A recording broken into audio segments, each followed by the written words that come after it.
Hi, I'm Candace Moss.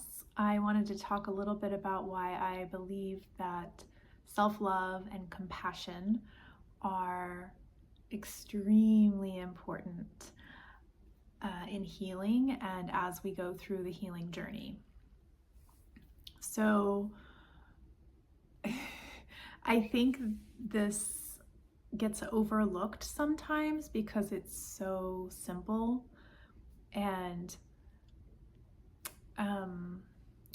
we've sort of been conditioned by our culture to believe that it's really only our mind that can figure things out.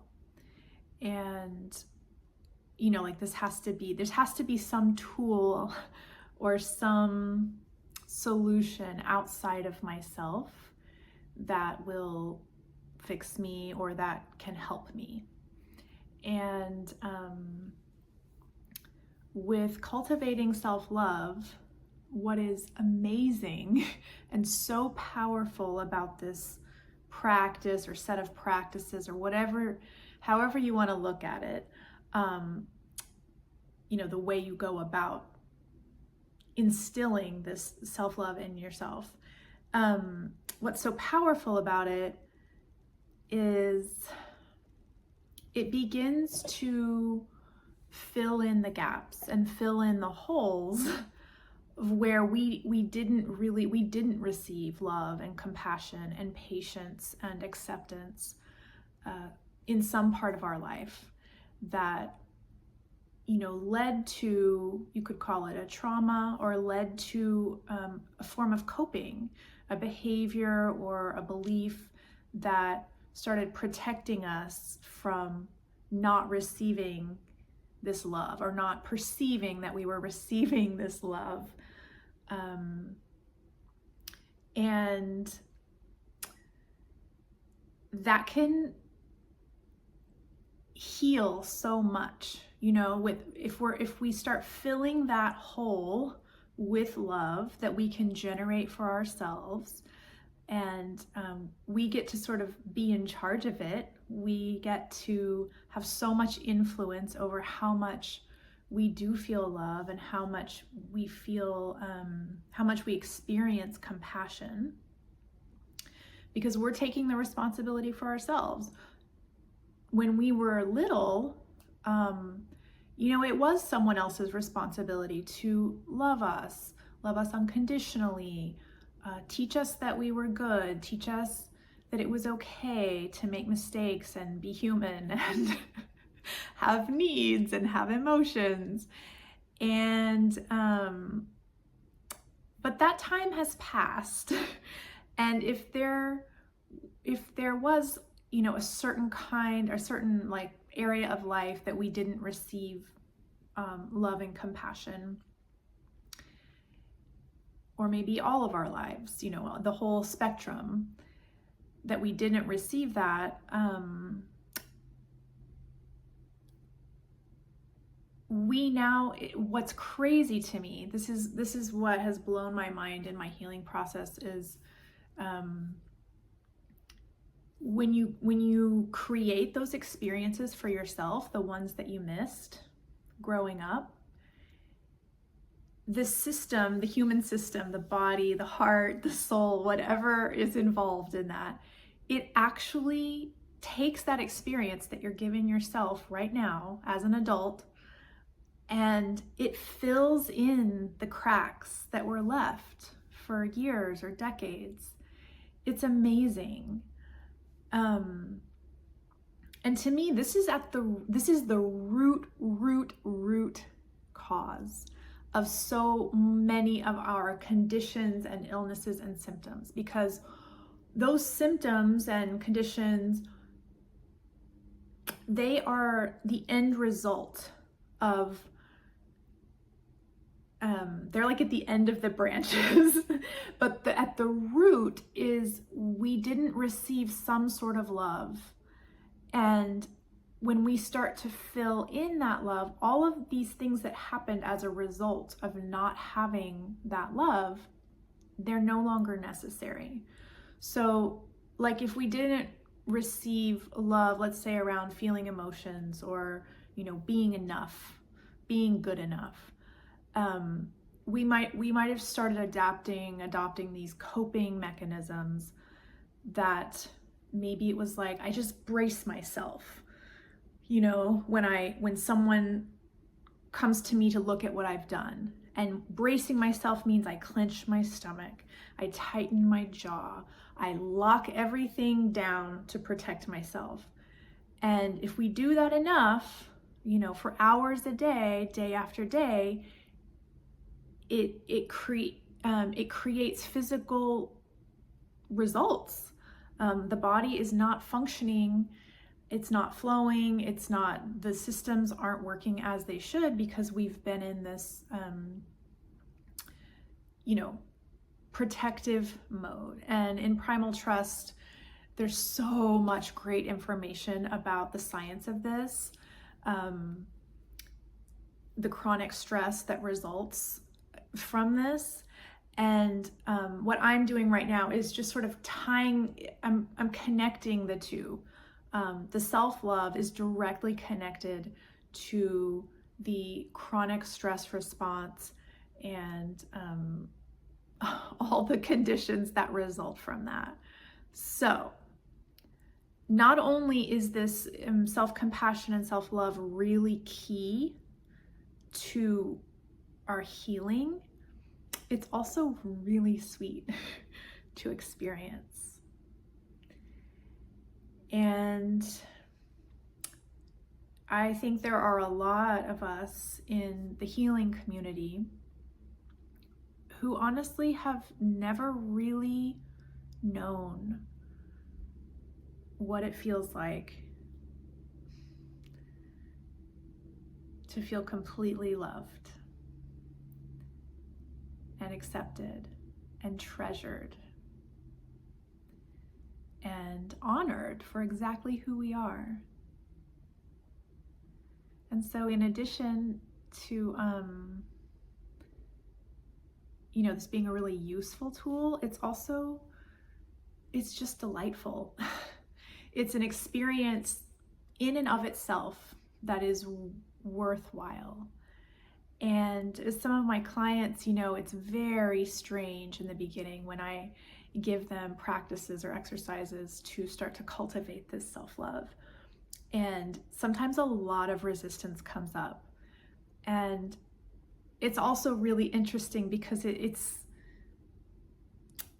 I think most of us can objectively say, yes, self-love, that's a good thing. And then when we resist it so vehemently, it does kind of make a flag go up. We're like, whoa, you can really see your resistance when it comes up around self-love. And it's been so incredibly fulfilling and heartwarming to watch self-compassion and self-love blossom and grow in the people that I work with. It's one of my favorite things. And then I will also say, so it's helpful for the healing, the physical, mental, emotional healing. It's an amazing experience just to have on an everyday basis. And once you start cultivating it, it grows and it just becomes part of your life. And whether your symptoms are gone or not, to have this in your life is wonderful. The third thing I would say is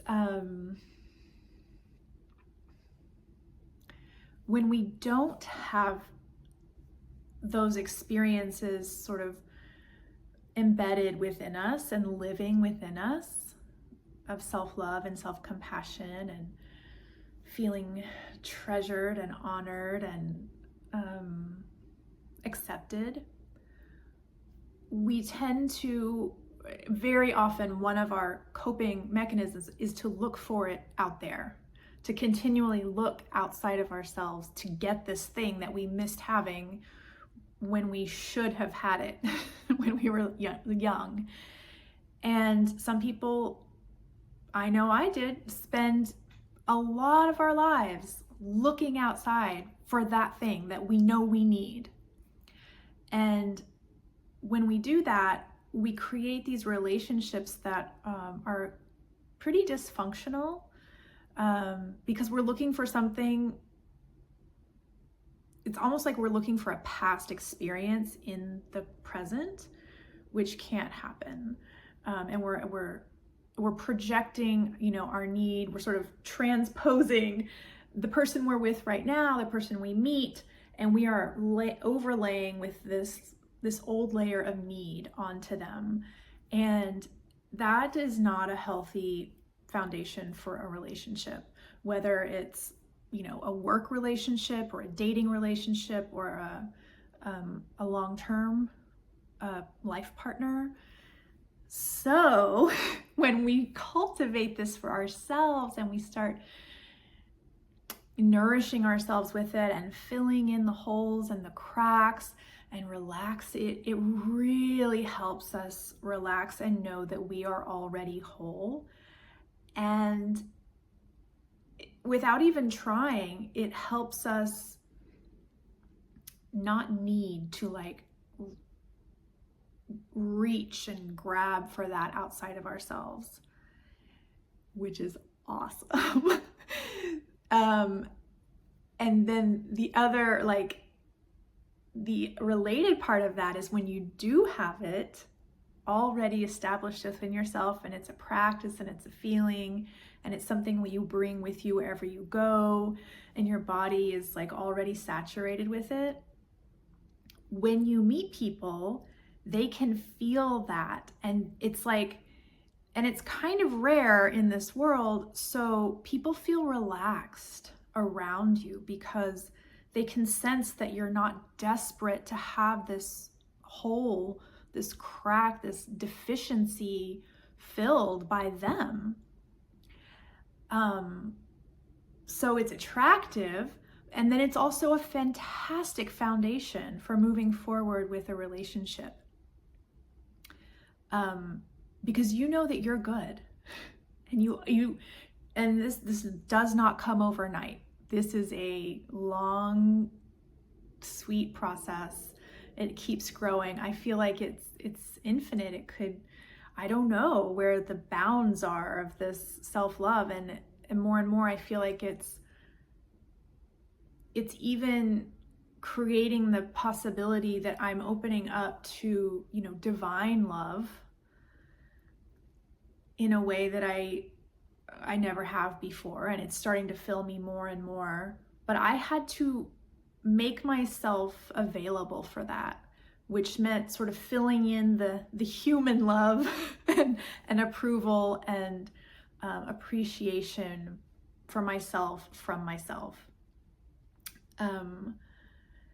But in a human relationship, if you already have this, it's fantastic. It's you can actually be present with someone with exactly who they are, and you have what you need. Your baseline of needs is fulfilled. And then you can kind of play with this other person in relationship regarding how you want to be treated, how you want to treat them, what you love to do together, how you want to live life or do work or whatever. So it's just so helpful all around, and it has become one of my greatest delights and passions in life. So I just wanted to share a little bit about why. I hope some of that resonated with you, and I have a lot of self-love practices and things that I do, so maybe I'll share some of those later, but just see if you can open yourself up to the possibility that you have everything you need already within you to plant this seed and germinate it and nurture it and grow a whole sort of landscape of self-love within you. Thank you for being here. Thank you for being you. Bye.